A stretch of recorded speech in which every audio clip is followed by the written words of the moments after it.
नमस्कार। आज हम एक बहुत ही महत्वपूर्ण बात, इंपॉर्टेंट बात आपसे करने वाले हैं परीक्षाओं से संबंधित। देखिए, परीक्षा में बैठने से पहले आपके पास परीक्षा की पूर्ण तैयारी होनी चाहिए। केवल सवाल निकालना ही हल नहीं है। आपके पास प्रॉपर आपको पता हो आपका क्वेश्चन पेपर कैसा आएगा, किस तरह से आएगा, उसमें कौन कौन से क्वेश्चन कितने मार्क्स के आएंगे और उसमें कितना समय लगेगा। तो परीक्षा की तैयारी करने से पूर्व हमें पेपर का डिजाइन पता होना चाहिए। तो आज हम बात करने वाले हैं 10वीं कक्षा हरियाणा बोर्ड का जो पेपर है उसका क्वेश्चन पेपर जो डिजाइन है वो किस तरह का होगा, ताकि आने वाले दिनों में जो एग्जाम डेज शुरू होने वाले हैं हम परीक्षाओं की तैयारी बहुत अच्छे तरीके से कर सकें। देखिए, कोरोना समय के अंदर जो पिछला साल था हमारा, ये पूरा वर्ष कोरोना ने निकाल दिया। तो कोरोना की वजह से कुछ बदलाव जो है क्वेश्चन पेपर डिजाइन के अंदर किए गए हैं, उस बदलाव की बात करेंगे ताकि हमारी तैयारी अच्छे से हो सके और उसी ढंग से हम तैयारी शुरू करें। तो जो क्लास 10th के लिए जो आपका जो पेपर रहेगा वो 80 मार्क्स का पेपर रहेगा। कितने का टोटल मार्क्स? 80 मार्क्स का पेपर रहेगा। समय 2.5 घंटे। कितना? 2.5 घंटे, यानी कि 2 घंटे और 30 मिनट। और टोटल क्वेश्चन कितने रहने वाले हैं? 53 क्वेश्चन आएंगे, 2.5 घंटे होंगे और 80 मार्क्स का पेपर होगा। वो किस तरह का उसका स्टाइल होगा उस पर बात करते हैं। तो देखिए, सबसे पहले 4 तरह के टाइप्स हमारे पास क्वेश्चंस होंगे। Objective type, very short, short answer, ऐसे टाइप। मतलब एक तो जो एक नंबर के क्वेश्चन है वो होंगे 40 क्वेश्चन होंगे। कितने? 40। और प्रत्येक क्वेश्चन 1 मार्क्स का होगा तो टोटल अंक कितने होंगे? 40 क्वेश्चन, 1 नंबर का 1 और कुल मार्क्स कितने होंगे? 40। यानी कि ये आसान माना जाता है क्योंकि इसमें केवल या तो टिक करनी होती है या मल्टीपल चॉइस क्वेश्चन आ सकते हैं। तो वहां पर कौन कौन से क्वेश्चन इसके अंदर हो सकते हैं? देखिए, ट्रू फॉल्स भी आ सकता है इसके अंदर, ट्रू फॉल्स। और कौन कौन से हो सकते हैं? मल्टीपल चॉइस, ABCD दिया होगा। 1 वर्ड आंसर भी हो सकते हैं, 1 word answer, filling the blanks. तो इस तरह के क्वेश्चन यहाँ पर हमारे पास आपको मिलेंगे पेपर के अंदर। और उनकी संख्या कितनी होगी? 40। मैं दोबारा फिर बता दूं आपको, ट्रू फॉल्स हो सकते हैं, मल्टीपल चॉइस हो सकते हैं, फिल इन द ब्लैंक्स हो सकते हैं, और आप कह सकते हो 1 वर्ड आंसर, जिसका आंसर बिल्कुल छोटा होगा, जैसे फॉर्मूला वगैरह पूछा जा सकता है। तो ये 40 क्वेश्चन उस तरह के होंगे। अब आ जाओ short, very short. Very short 2-2 अंक के, जिसमें भी कुछ ज्यादा दिमाग नहीं लगेगा। आप लोगों ने सिर्फ उसमें थोड़ी सी मेहनत करनी होगी। 2 नंबर का 1 होगा, 5 क्वेश्चन आएंगे और कुल मार्क्स कितने हो जाएंगे? 10। यानी 5 क्वेश्चन आएंगे, 2 नंबर का 1, कुल मार्क्स कितने हो जाएंगे? 10। 40 और 10 50 नंबर का पेपर। उसके बाद तीसरे बात करें शॉर्ट आंसर। शॉर्ट आंसर जिसका as compare to very short थोड़ा क्वेश्चन बड़ा होता है लेकिन फिर भी आसान होता है। तो ऐसे भी क्वेश्चन कितने रहने वाले हैं? 5 क्वेश्चन रहने वाले हैं। तो 5 क्वेश्चन, प्रत्येक 3 अंक का। ये अंक है, 1 है, 2 है, तो ये भी 15 अंक के होंगे। यानी 5 क्वेश्चन, प्रत्येक क्वेश्चन 3 अंक का, 15 अंक होंगे इसके।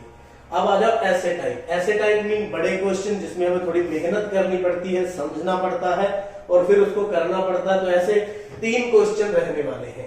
तो 3 क्वेश्चन आएंगे, 5 नंबर का 1, 15 नंबर 1। 15 और 15 30 और 40, यानी कि बड़े क्वेश्चन 40 नंबर के और 40 जो है ऑब्जेक्टिव टाइप। कहने का भाव ये है 50% मार्क्स आपके ऑब्जेक्टिव पेपर वाले रहने वाले हैं। तो टोटल मार्क्स कितने हो जाएंगे? 80। तो अब देखिए, ये जो 3 क्वेश्चन है इसमें इंटरनल चॉइस आएगी। आपके पास जो 3 क्वेश्चन आएंगे उसमें प्रत्येक में 2-2 होंगे, अथवा होगा बीच में, और 1-1 करना होगा। मतलब 2 दिए होंगे, अथवा होगा बीच में, 1-1 हमें करना होगा। तो ये आसानी और बना देती है ताकि हमें कोई डिफिकल्टी ना आए। अब आप बात करते हैं, जैसे ऐसे टाइप क्वेश्चन है तो बोर्ड ने अपनी तरफ से एस्टिमेट टाइम कैलकुलेट किया है 30 मिनट। मतलब जो बड़े क्वेश्चन है जब आप करने बैठो तो आपके पास समय का ध्यान रखते हुए उसको 30 मिनट के अंदर करने की कोशिश करनी चाहिए। उससे कम लग जाए लेकिन ज्यादा ना लगे, ताकि समय पर आपका पेपर पूरा हो जाए। इसी प्रकार शॉर्ट आंसर के लिए भी आधा घंटा 30 मिनट रखे हुए हैं, जो मतलब 5 क्वेश्चन आएंगे शॉर्ट आंसर, उसको भी क्या करना है 30 मिनट में आपने कंप्लीट करना है, ताकि समय के साथ साथ अपना काम होता रहे। इसी प्रकार वेरी शॉर्ट आंसर क्वेश्चन के लिए 20 मिनट का समय रखा गया है। ये भी 5 क्वेश्चन होंगे, प्रत्येक को 4 मिनट मिलने वाले हैं, तो ये भी आप 20 मिनट में कवर करें। ऑब्जेक्टिव के लिए कितना समय है 60 मिनट का, मतलब प्रत्येक क्वेश्चन को डेढ़ मिनट आने वाला है, तो 60 मिनट में करने की कोशिश करें। ऐसे समय का डिस्ट्रीब्यूट करते हुए आप इसको 2.5 घंटे में पूरा करें। ये 10 मिनट आपको एक्स्ट्रा मिलेंगे। 10 मिनट एक्स्ट्रा मिलने का मतलब क्या, 140 मिनट। ये 10 मिनट जो एक्स्ट्रा है जो पेपर को पढ़ने के, ताकि पहले आप पेपर को रीड करें और उसको फिल करने का जो है, तो ये 10 जो है एक्स्ट्रा है, इसका आपने अच्छे से इस्तेमाल करना है, और टोटल हो जाते हैं 150 मिनट। 2 घंटे 30 मिनट में आपको ये पेपर पूरा करना है। ये तो था हमारा क्वेश्चन पेपर डिजाइन। अब बोर्ड ने क्या किया है, हमारे पास जो चैप्टर है हमारी बुक के अंदर, एनसीईआरटी की बुक के अंदर, वहां से कितने नंबर का क्वेश्चन आने वाला है वो भी उन्होंने यहां पर हमें डिफाइन करके बताया हुआ है। जैसे चैप्टर 1 है हमारा, छोटा सा है, तो इसमें 4 मार्क्स का पेपर आएगा, ऑब्जेक्टिव टाइप आने की ज्यादा संभावना है। सेकंड, थर्ड और फोर्थ, जिसको हम अलजेब्रा बोलते हैं, यानी कि बीजगणित बोलते हैं, लीनियर इक्वेशन है, रैखिक समीकरण है, द्विघात समीकरण है, ये 18 मार्क्स का रहने वाला है। आप नोट कर सकते हैं, उसी ढंग से आप तैयारी में आपको सहायक होगा। ये समांतर श्रेणियां 5वां चैप्टर है, कितने मार्क्स का रहने वाला है, 7 नंबर इसमें से होंगे। उसके बाद 6ठा चैप्टर है, 10वां चैप्टर है और 11वां चैप्टर है। ये 3 चैप्टर हैं, जो जैसे यहाँ पर कौन कौन से चैप्टर हैं, ये है त्रिभुज, रचनाएं और वृत्त। त्रिभुज, वृत्त और रचनाएं, ये तीनों चैप्टर मिलाकर के 15 मार्क्स का पेपर रहने वाला है, पक्का आएगा इनमें से। चैप्टर 7 जो है निर्देशांक ज्यामिति, कितने मार्क्स का आएगा, 6 मार्क्स का। 8वां और 9वां त्रिकोणमिति यानी कि ट्रिग्नोमेट्री, ये दोनों चैप्टर 10 नंबर के होंगे। 12वां 13वां वृत्त से संबंधित क्षेत्रफल और पृष्ठीय क्षेत्रफल और आयतन, ये कितने का रहने वाला है, 10 नंबर का। 14वां सांख्यिकी और परीक्षा, दोनों मिलाकर के 10 नंबर। ऐसे इनका टोटल कितना बन रहा है, 80। तो इस प्रकार से जो प्लानिंग है, इसी प्रकार से आप तैयारी करें। तो देखिए, जो ऐसे टाइप क्वेश्चन है, अगर आप गैस लगाएं कि कहां से आने वाले हैं, तो देखिए एक तो आने की संभावना है बीजगणित से।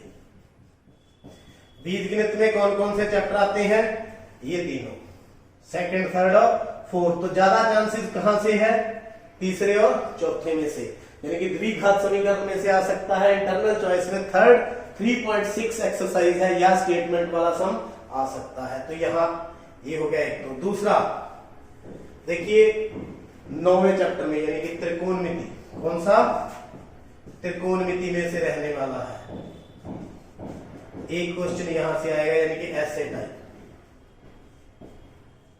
उसी ढंग से आप तैयारी करें, त्रिकोणमिति। उसके बाद सांख्यिकी, कौन सी, सांख्यिकी। सांख्यिकी में से यानी कि 3 क्वेश्चन आने हैं, तो कहां कहां से, बीजगणित, त्रिकोणमिति और सांख्यिकी, इन तीनों में से बड़ा क्वेश्चन आएगा। इंटरनल चॉइस इसमें से रहने वाली है, आप कह सकते हो 14वें चैप्टर में से, 9वें में से और तीसरा और चौथा, इन चैप्टरों में से जो है बड़े क्वेश्चन रहने वाले हैं। उसी ढंग से आप अपनी तैयारी को करें। अब पेपर का जो स्तर कैसा होगा, आसान होगा, मुश्किल होगा, या उससे भी ज्यादा मुश्किल होगा। तो देखिए, जो पेपर सेट किया जाता है उसके अंदर जो इजी यानी कि आसान होता है 50%, यानी कि बिल्कुल आसान जो उसके अंदर क्वेश्चन पाए जाएंगे वो कितने पाए जाएंगे, 50%। उसके बाद एवरेज यानी जिसमें थोड़ा सा दिमाग लगेगा, कितने, 40%, यानी कि 90% पेपर है वो एवरेज होगा, डिफिकल्ट नहीं होगा। तो डिफिकल्टी लेवल सिर्फ कितना पाया जाएगा, डिफिकल्टी लेवल वो पाया जाएगा सिर्फ 10%, यानी कि जो मुश्किल होगा जिसको हम यूं कहते हैं इंटेलिजेंट बच्चे जिनकी खूब तैयारी होती है वही इसको करते हैं। बाकी दूसरे बच्चे अगर तैयारी करें तो वो भी कर सकते हैं। तो इस प्रकार जो आपका है स्टाइल रहने वाला है, टोटल 53 क्वेश्चन, 2.5 घंटे, 80 मार्क्स। प्रत्येक चैप्टर में से क्या क्या रहने वाला है, किस तरह से सेट होगा, ये आपको डिजाइन मेरे ख्याल में अच्छी तरह से समझ आ चुका है, देख लिया है और आपने इसको देखा, समझा और इसी ढंग से आप तैयारी करेंगे। मैं पूर्ण रूप से आश्वस्त हूं कि आप अपनी तैयारी इस डिजाइन के अकॉर्डिंग करते रहेंगे। आपका बहुत बहुत धन्यवाद।